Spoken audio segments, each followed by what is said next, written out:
Is that why you feel asking about? Yeah. Well, if I feel the move, Just now, someone come in here and let me show you what I've got.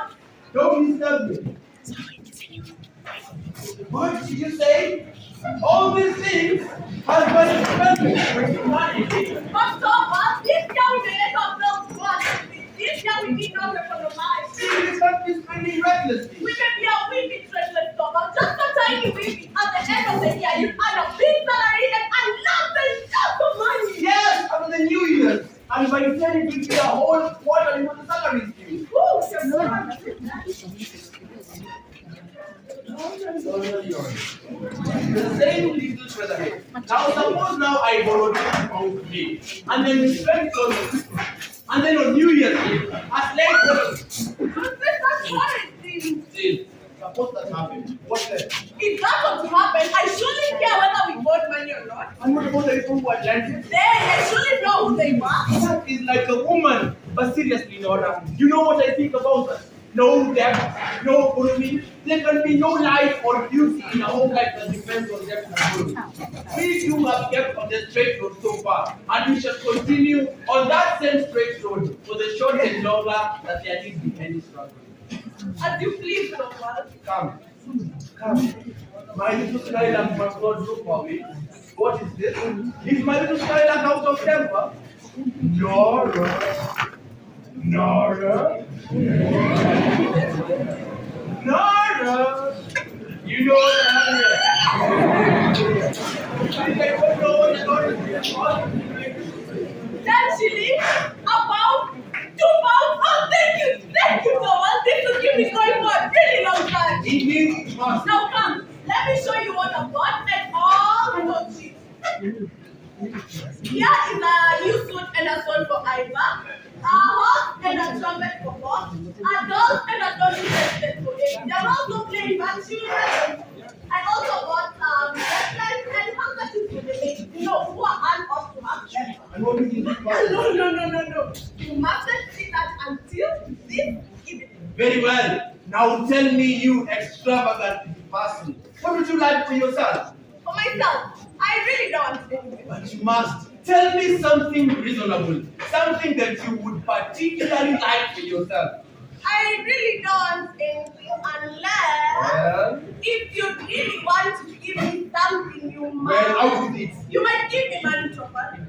Just as much as you can afford. Then I will think of something to buy for you. Of course. Oh, please do. Then I will wrap it in a beautiful gift paper and hand it on the Christmas tree. Wouldn't that be fun? Now what are you so called? You are always finding money. Well, I know.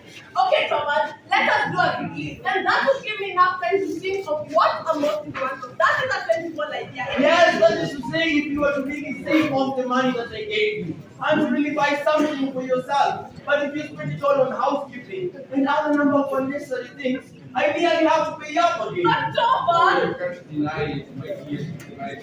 It's a sweet expression, but she uses up a deal of money. One would hardly imagine how expensive that person are. It's a shame to say that. I really save up all I can. That is so all you can, but you can't save anything. Thomas, you don't know how many expensive really little squirrels and skylarks have. You're an odd little soul, very like your father.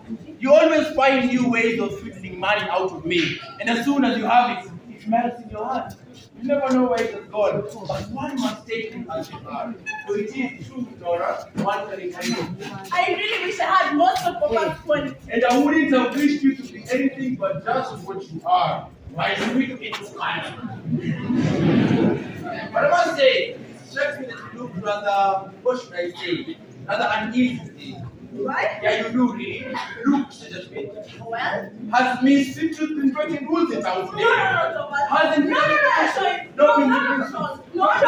Oh, What makes you think I should go against your wish? yes, I'm sure of that. Besides, you gave me a word. Now keep your Christmas secret to yourself. It will be revealed when the Christmas tree is laid to your house.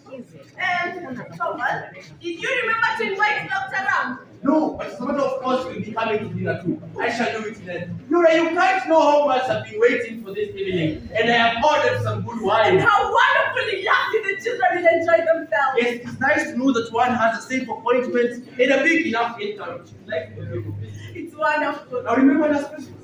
3 days beforehand, you locked yourself in your room, making ornaments to the tree, and all other nice things to make us feel wonderful. The dullest 3 days I ever had. I didn't find it But dull. there was a sweet surprise. So what? You mustn't teach me that. How could I stop the cats from running in and tearing everything? Of course you couldn't. You had the best of intentions. It is nice that our hard times are over. It's wonderful. Now I sit here all alone and will twist your pretty eyes and your pretty little arms. I needn't do that any longer, Noble. Now come, let me show you how we ought to arrange for the Christmas tree. There goes the bell. What an listener. Well, if it's a call, remember, I am not sure. The doctor came in a book, sir. Did he go straight to my room? Yes, sir. I'm coming back with you. Miss Nora, How you? you don't recognize me, sir. No, I really don't. Wait, Christine, is that you? Yes, it is, sir. Christine, I could think of my not remembering you yet. How good that you speak, but you really are. Yes, indeed, they have been 9-10 long years. I suppose it has been long ever since we last met. Let me tell you, my last 8 years have been a happy time for me. And you traveled through the winter to come here. That was plenty of you. I arrived by steamer this morning. To have some Christmas fun, I suppose. You and I are going to have lots and lots of fun. Now take off your things. I hope you're not full. No. Now let's sit by the stove and get going. No. You take the armchair. And I will sit on the rocking chair. Now you look like your old girl, Christine. Just a little bit Bella and a little bit thinner. And much older, Nora. Perhaps a little bit much older. Not really that much, but please do forgive me. What a terrible creature I am. What do you mean, dear? You're a widow, poor Christine. Yes. It has been 3 years ago now. I knew about it. I read about it in the newspaper. And I often thought of writing to you, but something always came up and I put it off. I quite understand, No, dear. that was really bad of me. And he left you nothing? No. No children? No. Nothing at all? Not even sorrow grief to live upon. How is that possible? It is sometimes happen, Nora. Well, I have to tell you that I have 3 lovely children, but you cannot see them right now because they're out in the night. Now tell me everything about you. No. I want to hear about you. No, today you must begin. I don't want to be selfish. I want us to talk about your own affairs today. But I have to tell you that you have received a great piece of good luck. What is it? Just fancy, my husband has been made manager at the bank. Your husband? Yes. What good luck? Tremendous. Our business profession is quite an uncertain case, especially if he does not have to take several cases. I know Thomas very well. He will not be willing to do that, and I quite understand. You see, at the beginning of the year, he will be taking his new post in the bank, and he's going to start earning big salaries and big commissions. Christine, do you know how happy I am to have lots and lots of money and not even to be anxious about it? Yes, indeed it is delightful to get what one needs. Not what only one needs, but heaps and heaps of money, Christine. Nora, you haven't learned sense yet. Back in school, this was such a great spendthrift. That is what someone says today. But Nora is not as silly as you think. We have gone through our hard times and we both have to go to work. You too. Yes, odds and ends, needlework, crochet work, embroidery, and all those kinds of things. You see, when we got married, Thomas got out of office. There was no prospect of promotion there. I saw him work harder than I had ever seen him work before. He worked late and he worked early. And finally, he got dreadfully ill. And when he went to the doctor, they said that he must go down. And you spent a whole year in Italy, didn't you? Yes, it was not an easy matter because I was expecting little Ivan's birthday every day. But naturally, we had to take a journey. You know, that trip saved my husband's life. But it cost us a tremendous lot of money. So I should think. 250 pounds, Christine. That's a lot of money, isn't it? Yes, and in emergencies like that, it is lucky when one has the money. I ought to tell you, it's Papa who gave me the money. Oh, I see. It was just about that time when he died, wasn't it? Yes, it was. My dear kind Papa. I never even got to nurse him because I was looking after little Iva every day. And I was still nursing my poor sick Thomas. My dear kind Papa, that has been the saddest part of our marriage. I know how fond you are of him. Then you went off to Italy. Yes, the doctor that insisted on our going south. So after a month, we started our journey. And your husband came back quite well. And south after fair. But the doctor? What doctor? I thought your mate said that the gentleman that arranged your just after it was the doctor. Ah, that is Dr. Bang. He does not come here professionally. He comes here at least once or twice every day. And ever since he started coming, Tomal has not had that our children, and my children and I are strong and healthy. Do you know how happy I am to be alive, to be strong, to be healthy? Oh, Christine, forgive me for talking about my own affairs. Now tell me everything. Is it true that you did not love your husband, and why did you even marry him? My mother was alive then. She was bedridden and helpless. I had to provide for my two little brothers, so I don't think I was justified in refusing his offer. Perhaps you are right at that time. He was rich by then. I believe he was quite well off, but his business was a precarious one. When he died, it all went into business and nothing was left. And then? Well, I had to put my hands on anything that I could find, from a small shop to a small school and so on. The last 3 years have been like a long working day with Nora, but it's at the end, Nora. My poor mother needs me no more. She is gone. The boys don't need me either. They've got situations and can shift for themselves. What a relief. No, indeed, I feel my life unspeakably empty now. No one to live for anymore. That I could not stand anything by the backwater. I hope it will be easy to find something that can busy me and occupy my thoughts. If only I had the good luck, some regular work of a kind. Christine, that is quite tiresome, and you even look tired right now. You know, you should find a watering place for yourself. I have no father to give me to a journey, Nora. Christine, do not be angry with No, me. indeed, it is you who must not be angry with me. The worst of a position like mine, it makes one so bitter. No one to work for, yet one is obliged always on the room for justice. When you told me about the happy chance your fortunes have taken, I was so much delighted. Not so much on your own, but as on my own. Your own? How do you suppose? Christine, what do you mean? Oh, Tomal might find something for you to do at the office. Yes, that is what I was thinking. Leave that subject to me, Christine. I will broach it very cleverly. I will talk to Tomal about things that listen the most, and I will be of some help to you. How can you all know that to be so anxious to help me? It is doubly kind in you, for you know so little about the troubles and the burdens of life. I know so little about them. Nora, small household cares and things of that sort. You're a child. You're not out of opinion. No. You're just like that. I'm thinking that I'm perfectly incapable of anything serious. That I have gone through nothing in this world of care. But Nora, dear, you just told about all your troubles. Those were trifles. I haven't told you the most important thing. The important thing. What do you mean? You look down upon me altogether, Christine. But let me ask, you're so proud and glad working for so long and for so hard for your mother. Indeed, I don't look down on anyone. But it's true, Nora. I'm both proud and glad to think that I was privileged to put an end to my mother's life, almost free from care. And you're proud what you did to your brother. I think I have a right to feel. I also agree with him. But I have to tell you, I also have something that I'm equally proud and glad about. I have no doubt you have, but what do you refer to? No, Tomal is in that room. No one in this whole world should know about it, apart from you, Chris. But what are you talking about, Nora? Come. I have to tell you that I am the one who saved Tomal's life. Saved? Yes. How? Remember that trip to Italy? If we couldn't have gone out, Tomal would not have survived. Yes, but your father gave you the necessary facts. That is what everyone else and Tomal thinks, but Papa did not give me even a shilling. I am the one who procured that whole amount. You? Yes. All that large sum. Yes. But how could you possibly do it, Nora? Did you win a prize in the lottery? Lottery, there will be no credit in that. Then where did you get it from? Because you couldn't have borrowed. Couldn't I? Why not? No. A wife cannot borrow without her husband's consent. If the wife has a head for business and has the wit to be a little bit clever. I don't understand. Christine, now you're just full of curiosity. Perhaps I never even said I borrowed the money. Perhaps I used it using some other way. Perhaps I found it using some other way. You know, maybe I have a rich admirer somewhere. You know, when they're not attractive, I'm like, oh. You are a mad creature. But Nora, don't you think I've been a little bit imprudent? Imprudent?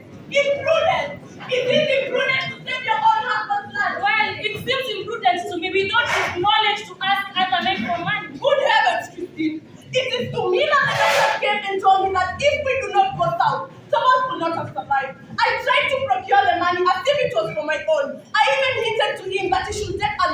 the bath. Then he got very angry with me and told me that it is his duty as my husband to keep me out of my whips and caprices. Then I knew I had to find another way out of this difficulty. But Nora, didn't your husband get to know from your father the money didn't come from him? I wanted to let Papa into the secret so that he cannot tell anyone. But then he died at just that time, so alas, those really don't need. And since then you've never told your secret to your husband. How can I tell about such things? You know the way he has such strong opinions on such matters. Him knowing that I owe him any money, that will destroy our mutual relations altogether. And this happy home could not be here. You still never tell him to me. Perhaps after many years, when I am no longer as good looking as I am, when my dancing and dressing has failed on top of maybe that will be a good time to have something in his house. But what am I even talking about? Maybe that time will never even come. You know, in business, there's something called quarterly interest and payment with installments. The money Thomas has been giving me for housekeeping, I've been able to save up a little bit here and there. You know, Thomas ought to have a good table, and I can't let my children get out dressed so shabby. So it all came from your own necessities of life, poor Nora. I was responsible for the whole thing. Whenever Thomas gave me money to go and buy nice dresses and nice things for myself, I used to go and buy the most simplest and cheapest things. You know, it's very good to be fashionable.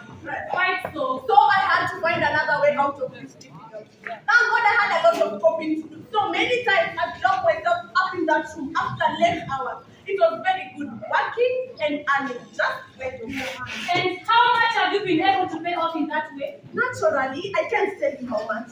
But I have to tell you that I have been able to pay off each and every penny I could scrape off together. You see, at my weekend, I used to sit and think that an old rich gentleman had fallen in love with me. Who was it? Be quiet, and he died. And in his will, it was written that lovely Mrs. Nora how much she given everything I possess, paid to her in cash. But Nora, dear, who could the man be? Christine, don't you understand? There is no such man. That man and his money can stay wherever they are. I do not care. I am just happy to be free from care. Free from care to romp around and dance around with my children. You know, very soon the spring will come. We will travel abroad and we will see the blue sea and the blue skies again. We will... There goes the bell. Perhaps I should... No, I'm sure it's for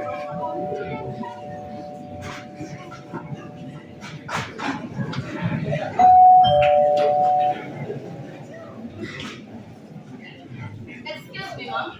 I just want to see the master that the doctor is in him. Who is this? It is I, Mrs. L.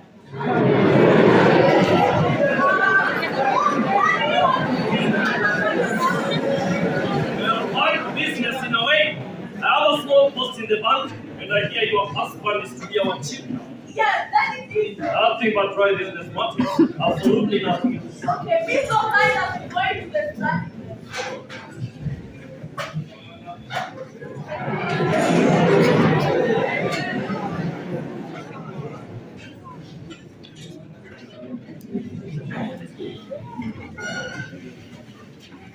Nora,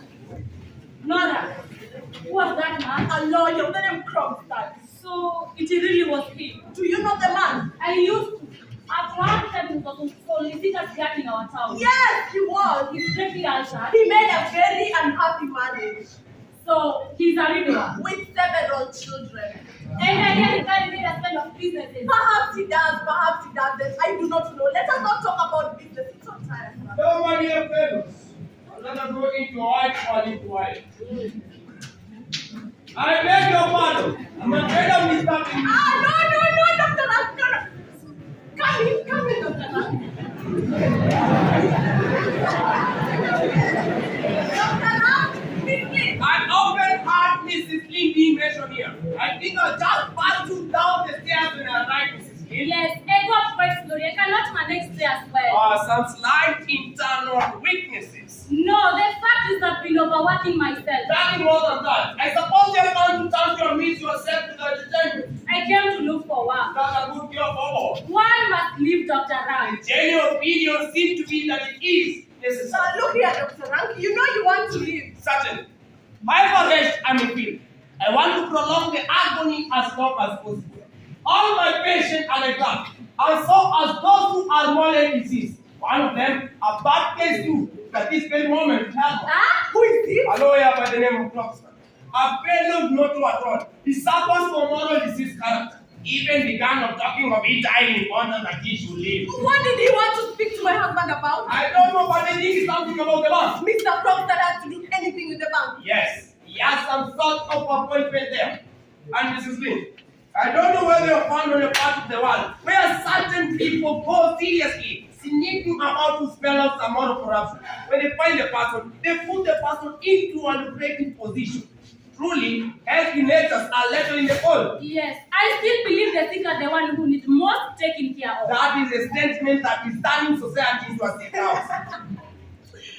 Why do you have that? Don't you have any notion what society is? Now let me ask something quite rather different. Now let me ask, does everyone at the bank now depend on Thomas? That all depends on extremely amusing. You will find it nearly fancy on my part. I am just so happy that we have that Thomas has so much power over so many people. Now, Dr. Ram, would you care for a macaroon? What macaroon? But I thought they were forbidden here. These are some Christine gave me. What? Christine, do not be alarmed. You didn't know that Thomas had forbidden these things in this house. He says that they will destroy my teeth altogether. Now, Dr. Ram, smile. And you will have one. And I will have one.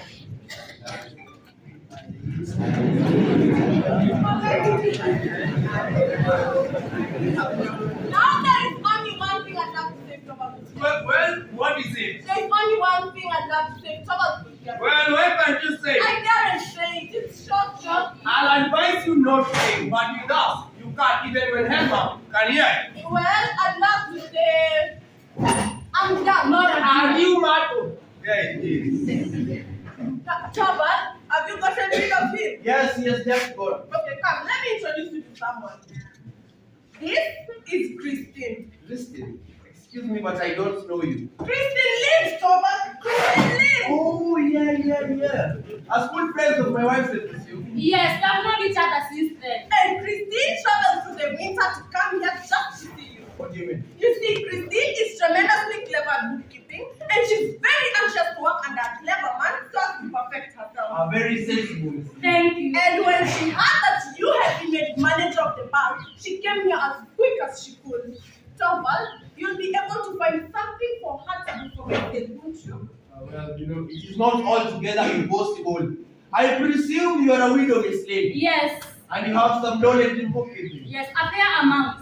And I think I may find something for you to do. What did I tell you? Who am I to thank you? There is no need, but now you must excuse me.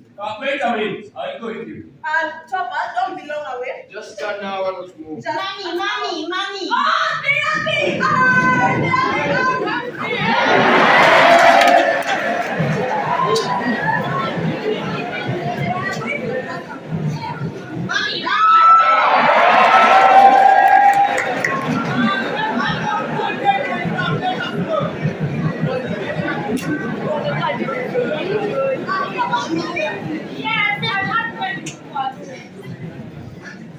So children, tell me, did you have fun?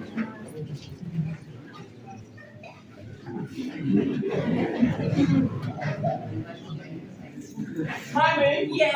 I managed to pull Bobby and Emma with my one arm. You managed to pull Bobby and Emmy with your one hand? You're a strong boy!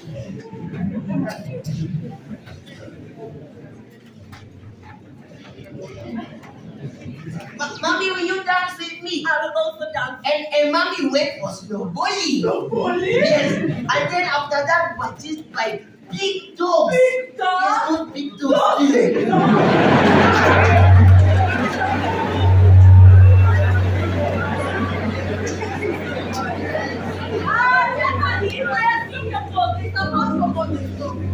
Now, mommy, Yes? let's play again. You want us to play a game? Yes. What game do you want us to play? Secret hide and seek. So, who is going to hide and who is going to seek? I will hide. You will hide. You will seek. Yes. That's all.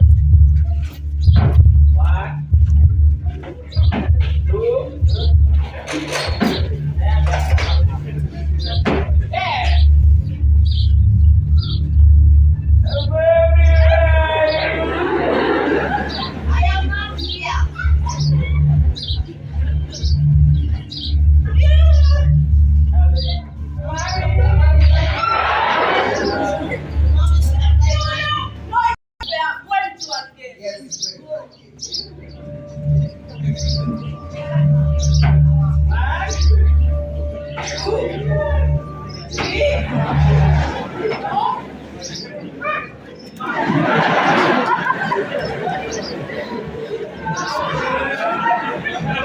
me, Mrs. L. What do you want? Excuse me. The outer door was ajar. I suppose someone forgot to shut it.